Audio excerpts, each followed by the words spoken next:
What is going on, everybody? John Shiny MTG. Just want to thank everybody for 666 subscribers. It's insane that we've reached this number, and it's super cool. I really appreciate your guys' support for hitting the like, sharing, and of course subscribing.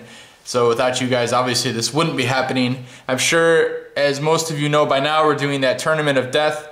Round 5 and round 6 will be today, so I will release that video as well. But I figured because we reached 666, I'm gonna just go ahead and do another video right now. So get ready, here we go. I'm gonna just go ahead and zoom in a little bit here, and let's see, what are we doing?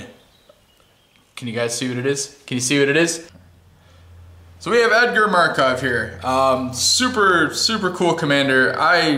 This Eminence ability I think is really crazy. I think it kind of started with Allura with the whole your commander doesn't really have to do much.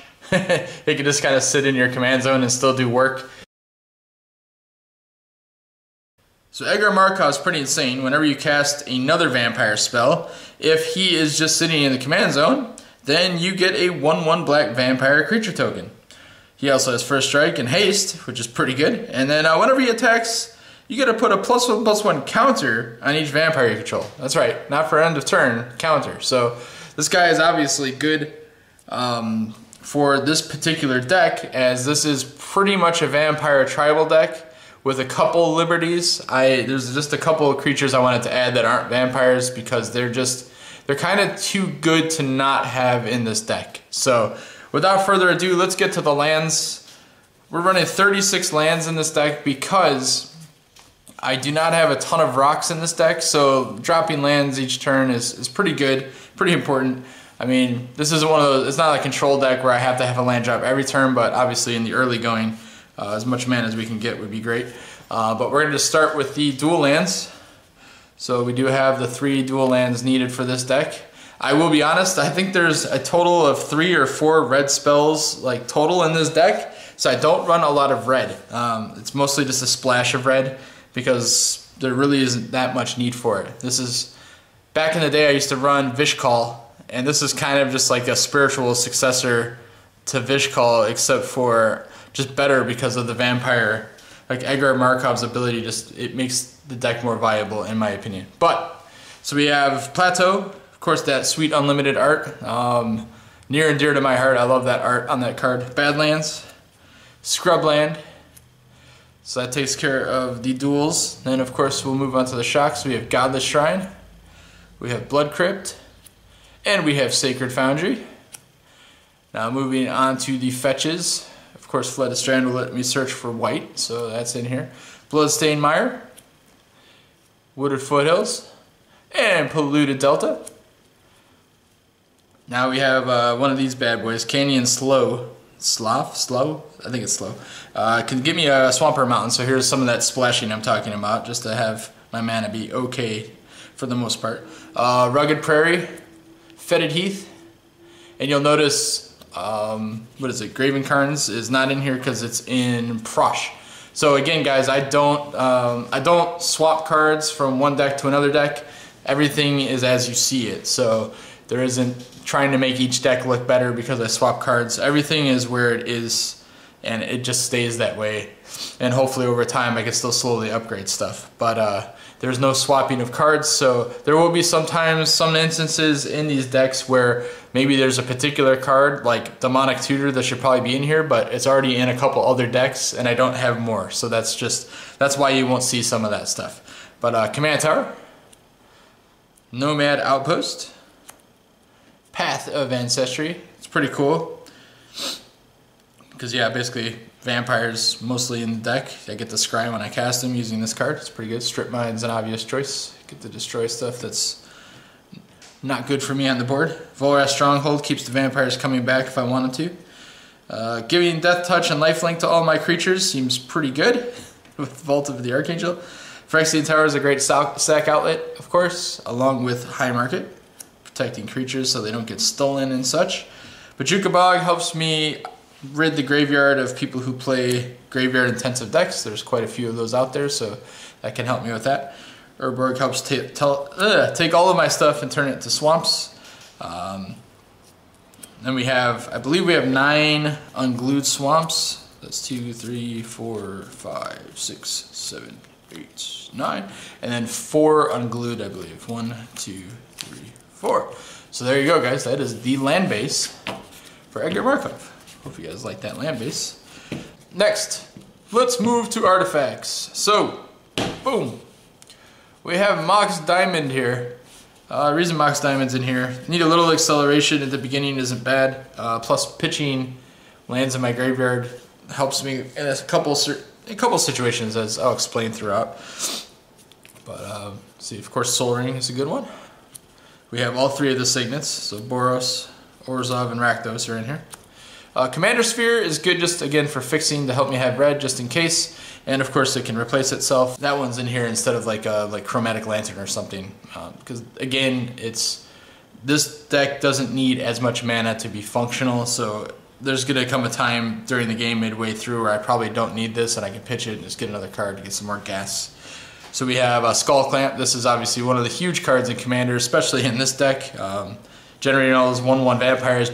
Most of the time they get sacrificed to Skull Clamp. Well, they don't get sacrificed, but they get equipped and essentially sacrificed. So yeah. Sword of Light and Shadow helps me, of course, keep the gas by getting creatures back, which is nice. Vanquishers Banner is one of the newer cards that is super good in these type of tribal decks like this, or Elves, or something along that line where it's like low casting cost stuff for the most part. Like this, I don't know, I really like this card. It's a solid card. Anything that lets me draw cards I generally like. But our 2 planeswalkers in the deck are Sorin, Lord of Innistrad, and Sorin, Solemn Visitor. Yes, Markov is not in here because once again he is in 2 other decks that I have. Faithless Looting. That's I think our one just pure red spell in the deck. Just helps put some gas on again. Read the Bones, again helping draw some cards. New Blood is basically a control magic for black, which is nice. Vindicate is a classic way to destroy a target permanent. Black Sun Zenith. Yes, it's not the best black removal spell by any means. Like a Damnation or a Toxic Deluge would be nice, but again, I don't have extra ones, so Black Sun Zenith has to fill this spot. Blood Tribute is pretty sweet. Pretty easy to kick it too. You just tap an untap vampire, and yeah, opponents lose half their life. Our target opponent loses half their life, and then we gain life equal to what they lost. It's pretty solid. Merciless Eviction is an amazing removal spell. Exiling things is super important. Vampiric Tutor for the flavor has made this deck, of course. Don't have an extra Demonic Tutor, but Vampiric Tutor in here is sweet. Skeletal Scrying. This kind of goes along with the Mox Diamond and Faithless Looting, and if I have extra lands and fetches, this helps me I can just get rid of those and then continue to get more cards, keep the gas on. But sometimes I want to keep the fetches in my graveyard, as you'll see from a creature or 2 in the graveyard, or creature in my deck. But we have Swords of Plowshares, Path to Exile, of course helping deal with threats. Hero's Downfall, Return to Dust, one of my favorites. Anguished Unmaking, Utter End, and Teferi's Protection. This card is pretty sweet. It's one of the newer cards. I like it. Legion's Landing. I think this card randomly jumped up in price too. I think I got this foil for $2 when the set first came out. I think it jumped. See, Black Market, Phyrexian Reclamation. Again, great cards to help keep the gas on. Phyrexian Arena, helping keep my hand full. And of course, the master of keeping my hand full, Necropotence, is in here. So there you go. And then we'll move on to creatures. Sorry if I'm talking a lot during this one, guys. I don't have a script or anything like that. This is just all kind of out of nowhere type of filming, so bear with me if you guys are getting annoyed. I hope not. But Viscera Seer. Awesome card. Helps me sack creatures, keep them safe, and lets me scry, of course. Indulgent Aristocrat, the early gas plus another sack outlet. Blood Artist, of course, is a classic. Pings kind of everybody and you gain life. Hexmage helps get rid of like planeswalkers and other things that have counters on them. Legion Lieutenant helps buff. The Bloodthrone Vampire, it's another sack outlet. Tide Drinker's in here pretty much because of the Extort ability. That helps me later, like mid to late game. Forerunner of the Legion helps me search for a vampire card, so shuffle it, put it on top. There's a couple vampires that I like to search for quite frequently in this deck. Another buff for vampires, they get +1/+1. But also, the tap 5 ability is pretty insane. If you tap 5 untapped vampires you control, gain control of target creature. That's pretty strong mid to late game. Vampire Nighthawk, of course, is a classic. Olivia, Mobilized for War.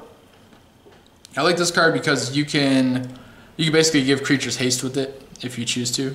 And it's not super expensive. It's 3 mana for a 3/3 flyer. Like, that's already not bad already. But plus it's going to get me the extra vampire into play. Plus I can give something haste in the future. It's pretty good. Another buff. And it gives stuff first strike, which is pretty strong. This card is really good with Urborg. So for those of you wondering why Urborg is in here, this is one of the many reasons. But yeah, being able to multi-kick Bloodhusk and make people discard their hand is pretty good. Dark Imposter helps exile things. Elenda, this is a very, very good card in this deck. This card has actually won me the game a couple times. But basically, yeah, you put a bunch of +1/+1 counters on her, and then you can sack her, and then, yeah, you can get a bunch of other vampires, and just draw lots of cards, and it's just lots of insane, like, with some of the stuff you already saw in the deck. So Falkenrath Noble is basically another Blood Artist type of card. Twilight Prophet, one of the newer ones with Ascend. So you get the City's Blessing if you have 10 or more permanents. And then I guess it's kind of like Bob. I don't know. Maybe a little bit. Not really. But you reveal the top. And then you put it in your hand. Each opponent loses X life. And you gain X life, where X is that card's converted mana cost. So I guess there's probably another card that I'm just not thinking of right now that it's probably exactly like. But it's kind of like Bob, but you gain life instead of get wrecked. Whenever a vampire you control attacks, each opponent loses 1 life and you gain 1 life. So Sanctum Seeker, it's pretty decent. We have Bloodline Keeper. I really like this guy because you can make more vampires and then you can transform him. And he transforms into a huge buff. Turns into this guy. And other vampires you control get +2/+2 and you can still make vampires. So we're running out of time on this thing. Olivia Voldaren, solid. You can ping them and basically you bite them and then you steal them. So for 2 mana, you bite them, you shoot them for damage, and then for 5 mana, you just take them. Falkenrath Aristocrat, it's another one. It's good. You can sacrifice and make this indestructible. Anawan is super strong since we play a lot of vampires. They have to sacrifice creatures and we pretty much don't. Champion of the Husk, again, enters the battlefield. You draw X cards and you lose X life, where X is the number of vampires you control. This card is pretty strong. We have Malachur Bloodwitch. When it enters the battlefield, each opponent loses life equal to the number of vampires you control, and then we gain life. So there's a lot of drain effects in here, as expected for vampires, right? We have Bloodline Necromancer. When it enters the battlefield, you can return a vampire or wizard creature card from your graveyard to your battlefield. So it's a solid way to get creatures back. Vana, one of my favorite creatures in this deck. Pretty awesome. It has lifelink built in for 4. It's 4/4, I mean, and then you pay 7 life and destroy target non-land permanent. That ability can get pretty strong mid to late game, of course. Drana, same thing. It helps just wipe creatures off the board that are in your way. Here is a non-vampire, Sun Titan.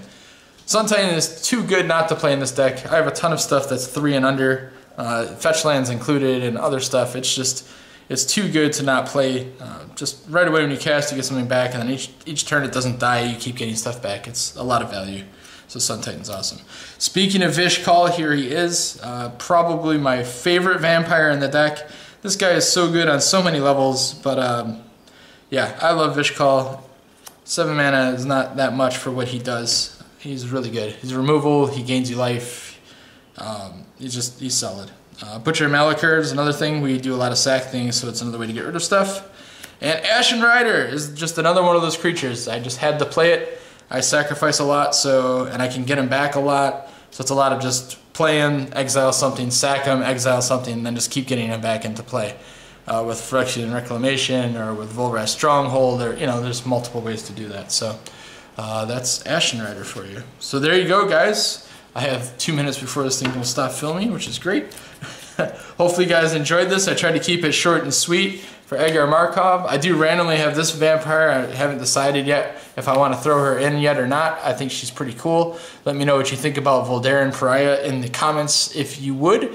But otherwise, Edgar Markov, thank you guys again for the 666. I really appreciate it. And here's to hoping for many, many more deck tech videos to you guys. Thanks again, guys. Take care.